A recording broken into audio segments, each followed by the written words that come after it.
Eu fui conselheiro da subseção no período anterior e em 2012, final de 2012, fui procurado por ex-presidentes, Dr. Marco Aurélio e Dr. Fábio Scherer de Moura, me indicando para disputar as eleições que se avizinhavam em novembro de 2012.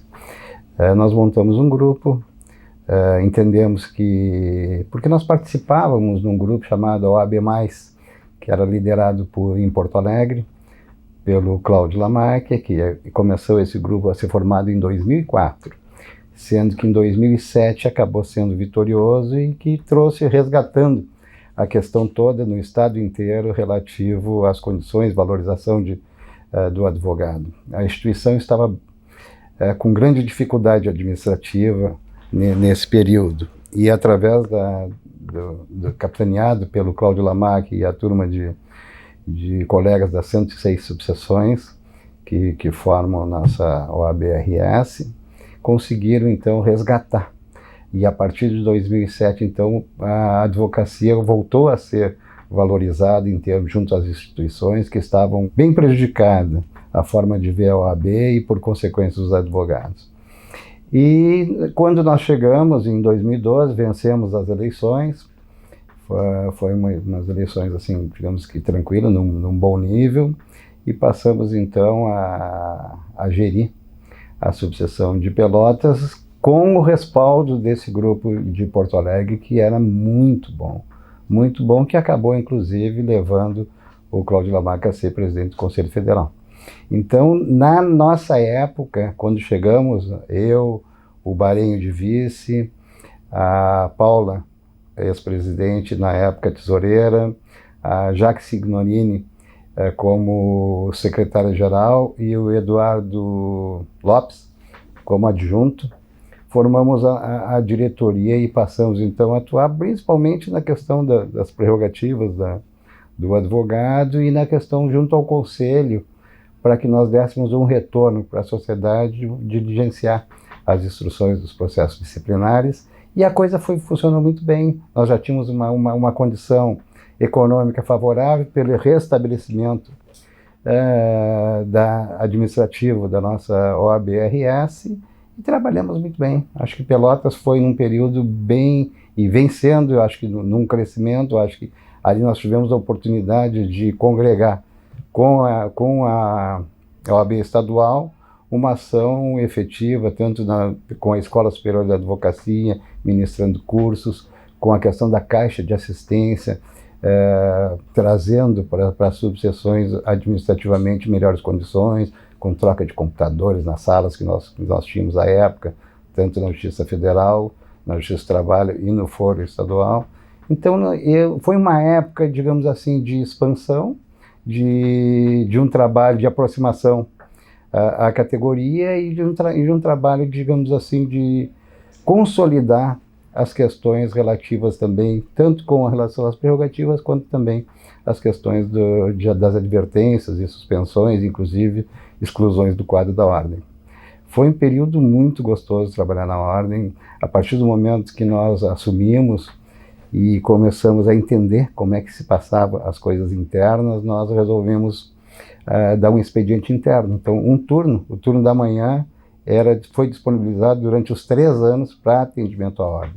Isso aproximou bastante dos advogados e trouxe, digamos assim, um crescimento pessoal e profissional, entendendo bem quais eram as dificuldades que eu tinha enquanto advogado e que a maioria dos colegas tinham no exercício da atividade. Tivemos um bom contato tanto nos foros, com os diretores dos respectivos foros. Foi uma época que nós tivemos que enfrentar uma grande luta, que foi a implantação do sistema do PJE na Justiça do Trabalho e o portal eletrônico da Justiça Estadual. E aí nós tivemos um auxílio fundamental do professor Miguel Ramos, professor e advogado, era na época conselheiro estadual, que conhecia muito a matéria. Inclusive ele fez um guia, um manualzinho, nem era um manualzinho, era um manual de acompanhamento passo a passo, para que o advogado pudesse então se adequar a essa nova realidade. Hoje, conversando, parece que era muito simples, mas na época foi uma dificuldade, principalmente para os colegas mais experientes, que tinham grande dificuldade em enfrentar essa mudança do processo físico para o processo eletrônico. E o Miguel Ramos não guardou nenhum tipo de restrições a vir a Pelotas. Ele é conselheiro estadual, normalmente em Porto Alegre, e pela comarca de Rio Grande. Residente em Rio Grande, sempre se disponibilizava, os cursos sempre cheios, e foi muito importante. Viabilizou de forma rápida e adequada essa transição que os advogados tiveram que passar. Eu acho que digamos assim, foi um dos marcos mais importantes desse período, foi essa transição do processo físico para o processo eletrônico. E eu sou extremamente grato ao Dr. Miguel Ramos pelo desprendimento, pela forma como ele tratou, não só a comarca de Pelotas. Acredito que ele teve andado pelo estado inteiro, habilitando os profissionais para que pudesse adequar essa nova ferramenta de trabalho. Outras coisas que eu acho que foi importante na época da nossa gestão, com relação à diversidade sexual e gênero, nós fomos a primeira subseção do Estado do Rio Grande do Sul a montar uma comissão, no sentido de defender os interesses, a questão da inclusão, das igualdades, da defesa dos interesses homoafetivos. Me parece que foi digamos assim, à época se tinha muita discussão a respeito disso, que era um tema bastante controvertido, e que nós encampamos e achamos que a igualdade de todos é fundamental para, ainda mais no exercício da atividade da advocacia, que é representar a sociedade. Ela tem que ser representada como um todo. Eu acho que foi muito importante, e nós tivemos com o Dr. Gregory a presidência da comissão, e foi muito bem encaminhado, e tivemos uma boa participação junto à sociedade com relação a essa comissão. E eu acredito que, em termos gerais, devam ser esses os fatos que eu devo ressaltar.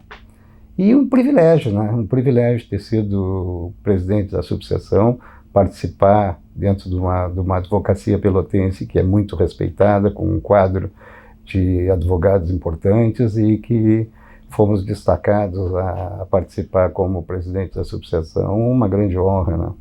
Talvez a maior honra que eu tenha na minha vida tenha sido ter sido presidente da subseção de Pelotas. Nós tivemos a oportunidade, na nossa época, ter uma época de recuperação da instituição enquanto Rio Grande do Sul. Ou seja, nós vimos num momento crescente, no sentido da valorização, através de um trabalho desenvolvido pela seccional, encampados nas 106 subsecções. Então havia um entendimento por parte dos colegas que a coisa tinha mudado, que a OAB realmente era novamente uma OAB importante, uma OAB séria, uma OAB comprometida com as questões da advocacia.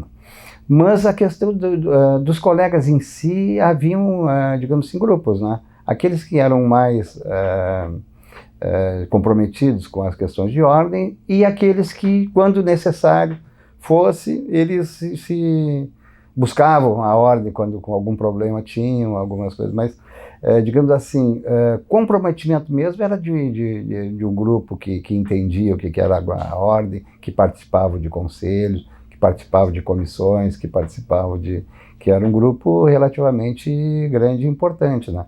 Nós tínhamos um intercâmbio muito importante com as duas universidades na época, a Católica e a Federal, que nos cediam os professores para os cursos de forma gratuita, colegas maravilhosos que muito contribuíram com a ordem. A Escola Superior de Advocacia, na época presidida pelo Rafael Canterdi, foi muito importante na nossa gestão, e aí a época se mesclavam entre cursos presenciais e cursos por videoconferências.